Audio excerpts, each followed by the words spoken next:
Friends, ఉప్పు, కారం, corn powder, ధనియాలు, జీలకర్ర పౌడరు, పసుపు వేసి అరగంట సేపు నానబెట్టేసి ఉంచేసానండి. ఇప్పుడు ఫ్రై చేస్తున్నాను. తిరిగేసుకున్నామా మరి.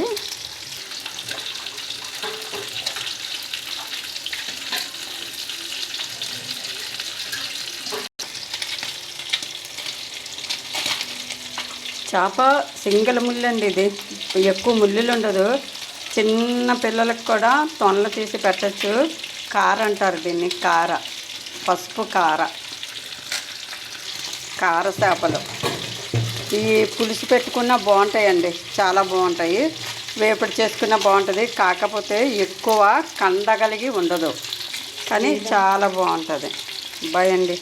లైక్ చేయండి ఫ్రెండ్స్, సపోర్ట్ చేయండి. మీ లైక్ ఇవ్వట్లేదు, లైక్ ఇవ్వండి ప్లీజ్, లైక్ ఇవ్వండి. బాయ్.